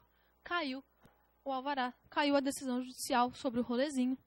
Hoje, crianças e adolescentes em Franca, em Ribeirão Preto, podem andar tranquilamente e fazer seu corre lá no shopping. Certo? Tranquilamente. Tá? Se causou e se cometeu um ato infracional, o Bruno está lá para dar aquela defendida na hora da audiência. Tudo bem? Então, direito à liberdade, vocês veem, parece bobagem, mas você vai fazendo várias ações paralelas em relação a isso. Direito à dignidade. Artigo 18.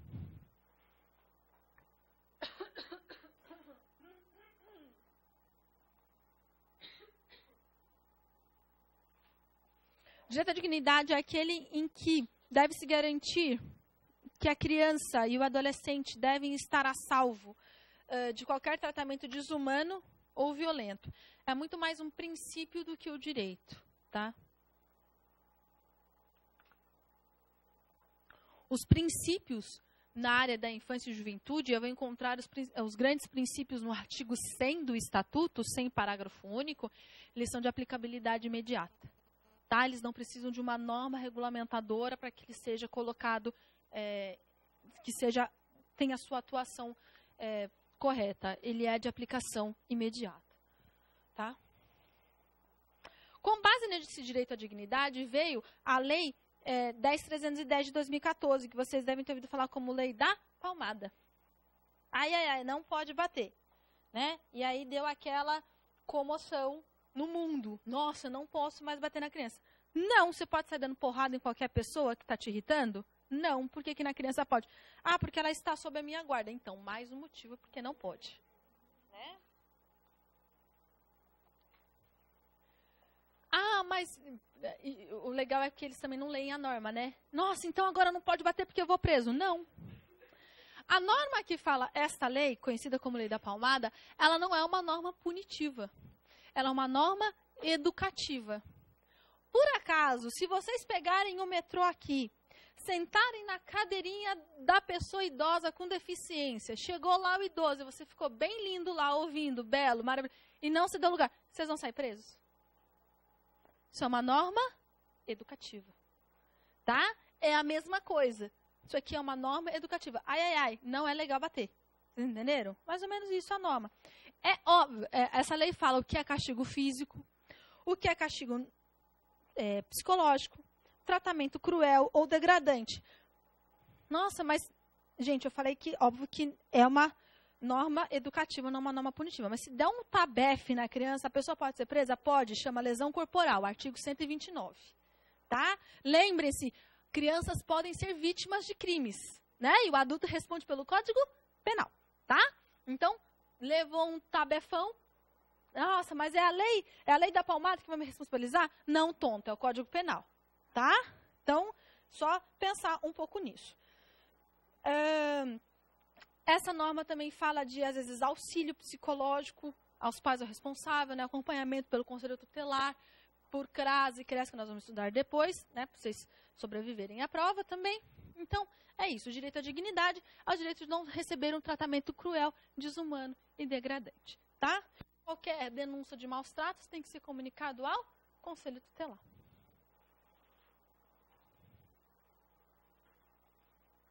Há sanções nessa norma? Mas as sanções são de cunho educativo, não de cunho penal, tá? Que são aplicadas, inclusive, pelo Conselho Tutelar. O Conselho Tutelar não tem competência para aplicar sanções penais. Beleza? Muito bem. Todos bem? Sobrevivendo? Ninguém me perguntou nada. É porque tá legal? É porque tá desesperador? É porque, sei lá. Quero te ouvir. Né? Tá tranquilo? Então vamos lá. Próximo. Tenho medo quando não perguntam. Direito à convivência familiar e comunitária. É um direito. É um direito da criança conviver no seio de sua família e em sociedade. Vocês ouviram essa frase? É direito da criança conviver no seio de sua família, natural ou extensa, e em comunidade. É por conta disso que a colocação de criança em entidade de acolhimento é algo excepcional. Eu não falei abrigo, não se usa mais o termo abrigo. Abrigo é termo antigo. Desde a lei 2010 de 2009, o correto é entidade de acolhimento. E eu tenho o dever de colocar o termo correto, porque se vocês escreverem errado na prova, vocês vão errar. E se vocês lerem na prova e não entenderem o que é, o erro é meu, que não expliquei para vocês. Tá? Então, entidade de acolhimento. Vamos lá. Então, como eu disse, toda criança, todo adolescente tem o direito de conviver no seio de sua família. A família, como eu falei, ela é um dos cernes do estatuto. Se o estatuto pensou em algum órgão, em algum ente, é a família. Tá? Em todos os ramos dentro da infância, inclusive no institucional, o meu foco é a família. A família é o único ente insubstituível. Eu não consigo substituir a família por qualquer outra coisa. Tanto que se eu não tenho mais possibilidade de deixar essa criança numa família natural e extensa, nós procuramos a família substituta. Família é essencial ao desenvolvimento de uma criança. Tá? É importantíssimo para a proteção afetiva e psíquica de uma criança. Nada pode substituir a família. Por isso, em previsão expressa do Estatuto, as entidades de acolhimento elas existem e as crianças podem ser colocadas, desde que seja em caráter excepcional e temporário.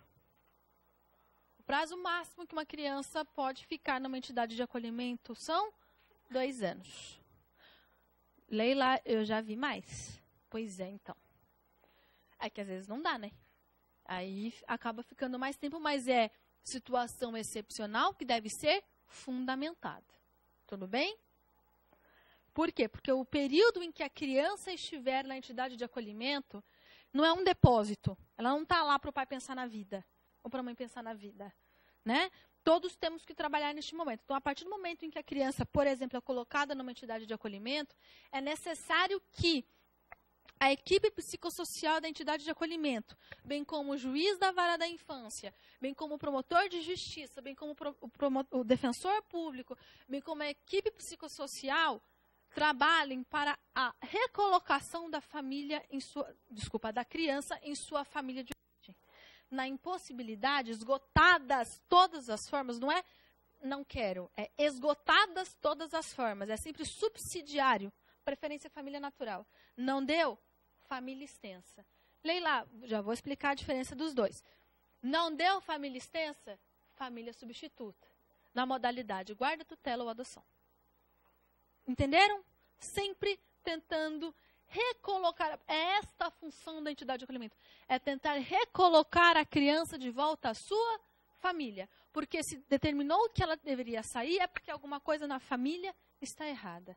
Não à toa, resolução do CNJ, que pode cair na prova de vocês, a necessidade de audiências concentradas.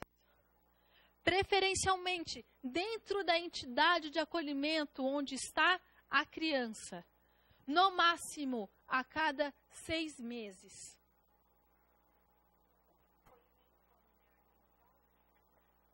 O estatuto não fala, mas a gente usa o mesmo do acolhimento institucional. A pergunta dela é, o acolhimento familiar, ele tem prazo? Eu falei, o estatuto não nos dá um prazo, mas na prática utilizamos a mesma... mas porque não está previsto em lei. Como estava a pergunta, de acordo com o estatuto não dá o prazo. O estatuto não dá prazo, é o que eu te falei. O estatuto não dá prazo. Na prática, nós utilizamos a mesma regra, a mesma analogia, porque o acolhimento familiar, que eu já vou explicar, também é uma forma de retirada da família natural. Então, também tem que ser excepcional e por prazo certo. O estatuto não traz um prazo, mas na prática utilizamos o mesmo prazo. Mas não tem previsão estatutária. A pergunta falava de acordo com o estatuto. Tá? Então, vamos lá. O acolhimento, só adiantando porque a colega perguntou, existem 2 formas. O mais comum, acolhimento institucional, nas entidades de acolhimento. Uma outra forma de acolhimento é o acolhimento familiar. Existem programas de acolhimento familiar em que a criança, ao invés de ficar numa entidade de acolhimento, ela fica numa família. Tá certo? Não é a família dela, é uma família outra. Esta família não pode usar isso como modo de burlar a adoção. Já criei vínculo com ela, então vamos adotar. Não pode. A função desta família que recebe a criança em acolhimento é apenas dar a ela um lar temporário, né? um tratamento específico a essa criança, mas sem o condão de se tornar uma família substituta. Tudo bem? Eu particularmente tenho problemas com acolhimento familiar, mas porque a criança confunde. Né? Não tem como você explicar para a criança, então, é só para ficar, tá? Não é para criar carinho, não é para ter amor, não dá. Né? Então, pode dar um tilt na cabeça da criança, dependendo até da idade dela. Muito bem. Como eu falei, direito à convivência familiar e comunitária extremamente preservado, extremamente estimulado pelo Estatuto. A Lei 12.692, a Lei 12.692 de 2014, ela acrescentou o parágrafo 4º ao artigo 19, que fala exatamente o que eu já expliquei para vocês, o direito da convivência da criança com a mãe ou o pai privados de liberdade, tá? Sem autorização judicial. Leila, e se a criança estiver acolhida? O diretor da entidade de acolhimento tem que levar a criança até o estabelecimento prisional. O fato dela estar acolhida não tira dela direitos, tá? Ela não cometeu crime, ela só está acolhida. Tanto que ela não está privada de sua liberdade. Se a criança fugir da entidade de acolhimento, acontece alguma sanção com ela? Não. E adolescente? Não. Por quê? Porque colocação em entidade de acolhimento ou familiar é medida protetiva. Medida protetiva não gera sanção pelo seu descumprimento.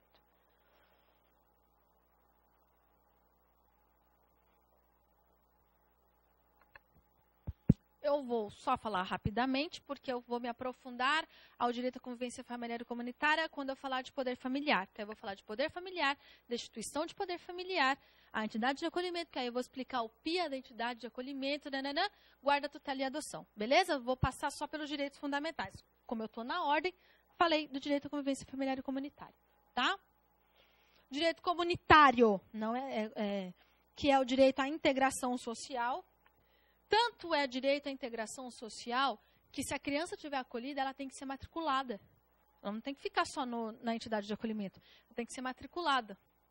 Tá? Ela tem o direito de sair e viver em comunidade, brincar no parque local, de frequentar tudo que a comunidade permite. Ela não está privada de liberdade. Ela tem direito à convivência comunitária, mesmo que acolhida. Tá? Muito bem. Próximo.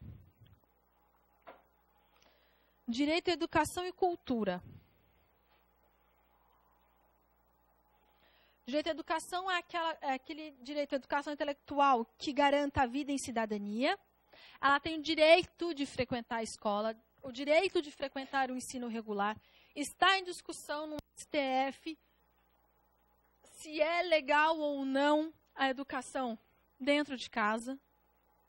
Tá? Eu sei que isso não é matéria de primeira fase, mas se eu pudesse dar uma opinião, eu diria que não, porque a educação em casa, a não ser em situações especiais comprovadas, fere o direito à convivência comunitária, tá? Mas, assim, a minha opinião, portanto, cada um tem a sua. Óbvio que existem situações excepcionais que possam justificar, mas eu tendo a achar que não. Mas o STF ainda está em discussão, isso vai ser pautado, né, pelo STF. Mas, enfim, lembra, sempre pensando na criança, tá? É direito da criança o acesso e permanência gratuito no ensino fundamental. A LDB, que também vai cair na prova de vocês, é dever do Estado o ensino fundamental. A Lei de Diretrizes e Bases, ela fala que há uma obrigatoriedade progressiva em relação ao ensino médio. Que obrigatório mesmo é o ensino fundamental. O ensino médio seria de obrigatoriedade progressiva dos estados. Hoje a gente já entende que essa progressividade já deu, né? Que já é também dever do Estado garantir, inclusive, o ensino médio, tá? Reserva de possível aqui não vai rolar, beleza? Muito bem. Quando eu falo de ensino fundamental, eu também falo de ensino infantil, tá? Portanto, importantíssima a questão das creches. A Defensoria Pública hoje, do Estado de São Paulo, uma das maiores demandas na área da infância é o acesso à creche. Tá? Nós temos... Oi. Creche de 3 até 4 anos. Ensino infantil de 4 a 6 anos incompletos. Tá? Oi, cadê quem? Creche até 4 anos. Até 4 anos. E aí, dos 4 aos 6 incompletos, ensino infantil. Tá? Eu falei errado? Não. Não, provavelmente eu devo ter falado mesmo. Mas é até os 4 anos incompletos, tá? Não, nasceu, já tem direito Não, tem mãe que já vai lá grávida, já para garantir, já. Tá nascendo, já tem, porque precisa, né? Não é mãe que não quer, precisa trabalhar, né? E não tem com quem deixar a criança, então já precisa deixar. É dever, é municipal. A creche de competência do município. Claro que pode haver subsídio do Estado ou da União, que atuam de forma subsidiária, mas o dever primário é do município, tanto que ingressamos sempre com a ação contra o município, tá? Déficit gigante de vagas em São Paulo. O Estatuto nos fala que o Conselho Tutelar pode requisitar a vaga. Isso também é competência do Conselho Tutelar. Por que eu estou falando isso, gente? Porque o Bruno, quando era defensor em Bauru, ele conseguiu articular com o Conselho Tutelar. Porque ao invés de precisar ingressar com ação judicial, a competência já existe pelo estatuto através do Conselho Tutelar, que tem o poder de requisitar a vaga. E aí, na negativa da requisição pelo Conselho Tutelar, o próprio Conselho Tutelar pode informar ao juiz o descumprimento de sua requisição, e aí o juiz determinar a inserção da criança na creche, sem necessidade de uma ação judicial. Mas não são todas as cidades em que isso dá certo. Aí também depende da articulação, da força do Conselho Tutelar. Em Ribeirão, onde ele está agora, por exemplo, importantíssimo a ação de vaga em creche. Pode ser tanto a ação individual, uma criança específica, como ações coletivas. E aí a criança entra na execução. Tá bom? Aqui em São Paulo a gente tem as duas formas. Existem ações individuais e existem, quando as mães procuram, as crianças já entram na execução, porque o juiz já deu a liminar em mandado de segurança, garantido o direito à creche naquela localidade, a criança só entra como titular na execução. Beleza? Então tá bom. Muito bem. É direito ao ensino participativo. Direito da criança de questionar os métodos de avaliação. Quando a gente fala isso em palestra na escola, os professores ficam desesperados. Direito da criança de de estar matriculada em escola, ou creche neste caso também, mais próxima de sua residência. Hoje nós já temos uma interpretação extensiva disso. Tem mães que preferem que a criança esteja matriculada em local mais próximo do seu local de trabalho, porque é mais fácil levar a criança e buscá-la. Então, é aquilo que eu falo, cuidado com a interpretação muito restrita da norma.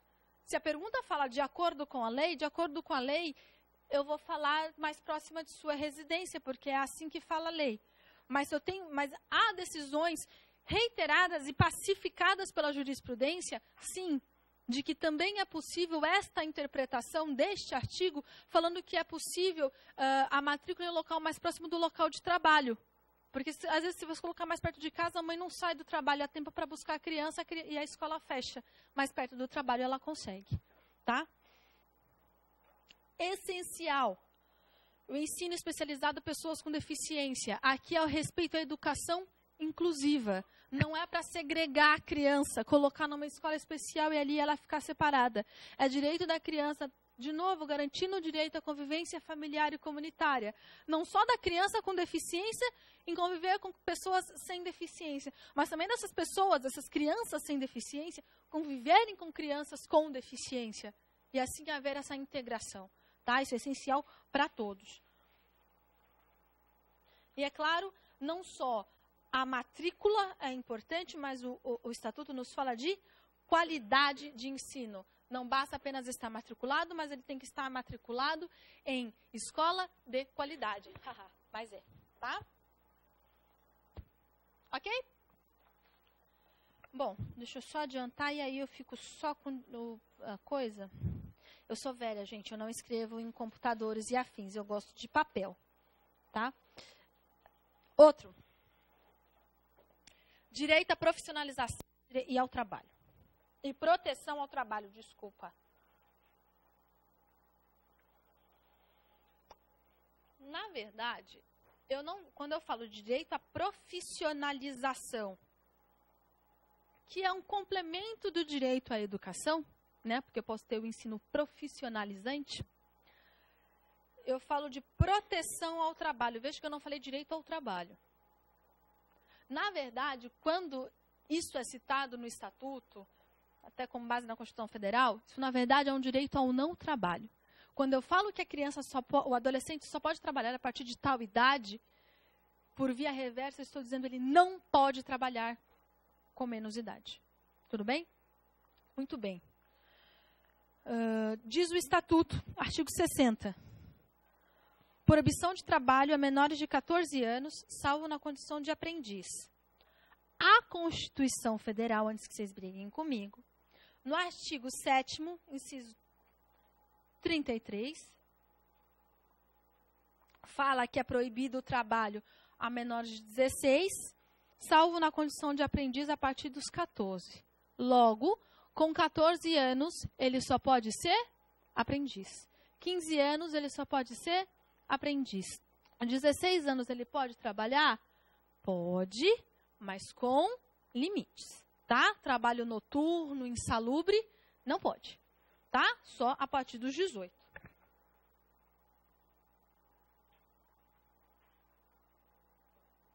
Então, ele pode trabalhar com 16 anos? Pode, mas com cuidados. Trabalho é proibido a menores de 16 anos. Veja, o trabalho é proibido a menores de 16 anos.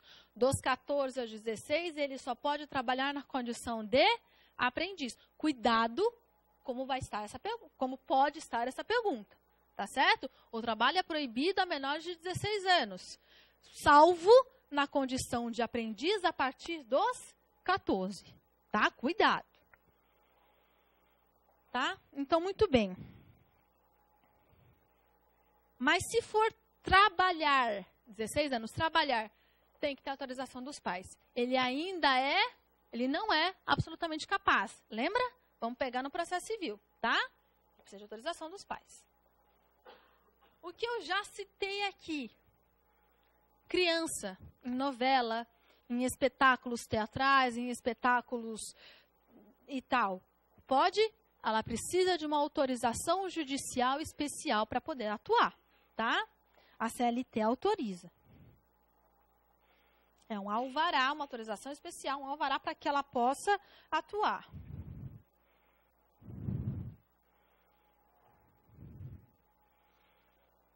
Cuidado.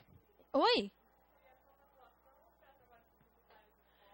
Em tese, o estatuto não fala de fotos. O estatuto fala de espetáculos teatrais e espetáculos, não fala de foto por si só. Eu entendo que não fala porque uma foto, alguma coisa, não é um trabalho constante. É uma coisa normalmente pontual, que não vai prejudicar o estudo ou não vai prejudicar o desenvolvimento. Agora, se eu tenho qualquer outra atividade em que eu vou me estender no tempo, em que eu possa prejudicar o estudo, ou mesmo a garantia do lazer e tal, aí eu preciso de autorização judicial. Eu não exigiria num contrato publicitário alguma coisa por ser uma questão pontual. Agora, se você me falar, não, é um contrato que vai durar 8 meses em que ela tem, aí eu acredito que sim. Tá bom? Muito bem. E isso eu estou falando por quê? De novo, qual é o cuidado dos juízes nessa autorização? Criança não é arrimo de família. Não pode haver autorização ao trabalho, tá? O juiz, se ele tiver, ou o Ministério Público, quando, como fiscal da lei, verificar que a criança está sendo utilizada como arrimo de família.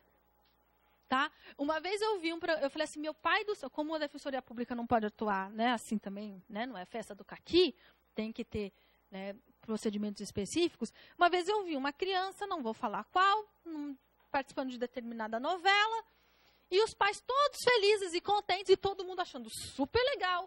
Quando ele falou no programa, falou assim, nossa, a gente morava numa comunidade, a gente tinha muita dificuldade, a gente, né, passava necessidade, mas graças a esse trabalho agora nós conseguimos comprar uma casa, agora nós conseguimos viajar, agora já compramos um carro por conta do dinheiro do filho. Isso é exploração, gente. Não parece, mas isso é exploração do trabalho infantil.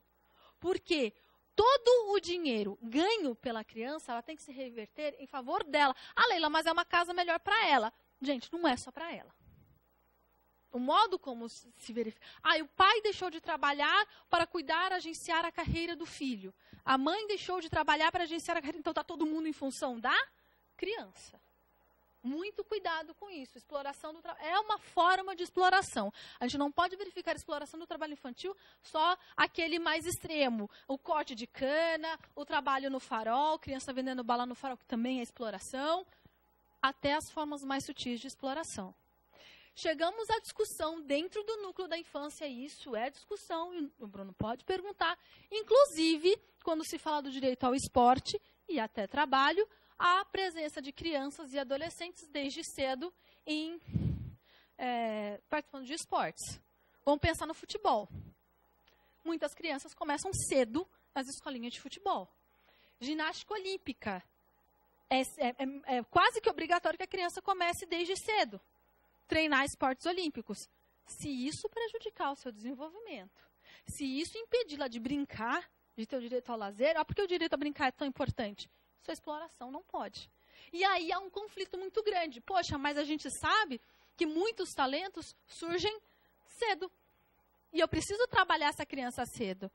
Mas eu preciso equacionar este trabalho com todas as outras garantias dessa criança. Tá certo? Há inúmeras denúncias de clubes de futebol, principalmente aqueles não tão conhecidos, em que praticamente a criança mora no local e treina exaustivamente. Isso é exploração. Até porque você vai vender o atleta, né, para outro clube. Isso é exploração. Tá? Exploração nas formas mais veladas. Muito bem. Então, quando eu falo trabalho de aprendizagem, eu estou falando de formação técnica. Então, não é qualquer trabalho. Eu preciso, né, se o jovem for trabalhar na condição de aprendiz, tem que ser um trabalho técnico profissionalizante. Tá? Não é qualquer trabalho, que é a condição de aprendiz. E que não possa prejudicar o seu ensino fundamental.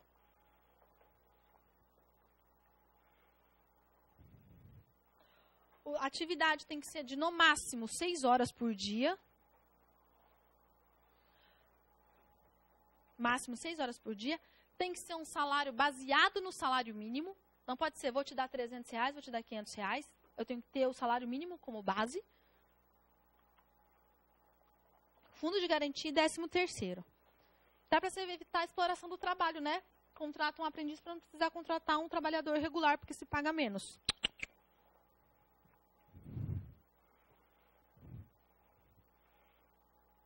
Ok? O que é trabalho infantil? O trabalho infantil proibido, ele é aquele realizado com prejuízo à saúde, rendimento escolar e do qual dependa a sobrevivência da família. Entendeu por que eu falei de trabalho infantil? Naquele exemplo que eu dei?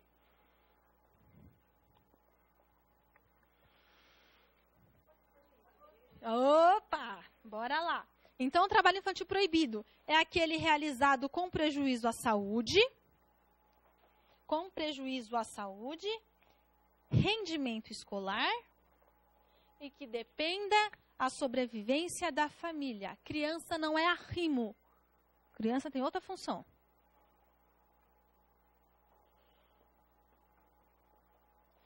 O que é o trabalho proibido? O trabalho proibido é o penoso, que é o esforço físico superior às suas forças. Penoso, esforço físico superior às suas forças. Perigoso, que é o risco iminente à vida e à saúde. Noturno, que compreende entre 22 horas e 5 horas da manhã. Noturno, de 22 e 5 horas da manhã. E é isso. E, importante, que houve, agora eu não lembro se foi no começo desse ano, se foi no final do ano passado, havia um conflito. Porque existem autorizações ao trabalho. Em que pese ser proibido o trabalho menor dos 18 anos, há juízes que autorizam, em algumas situações excepcionais, o trabalho. E havia uma dúvida de competência, se cabia ao juiz da infância, porque se trata de matéria da infância, ou se cabia ao juiz do trabalho, porque eu estou falando de trabalho. Com um termo de cooperação, estou falando de São Paulo, tá? Tribunal de Justiça de São Paulo e o TST, a competência para essa autorização ao trabalho é da Justiça do Trabalho, tá?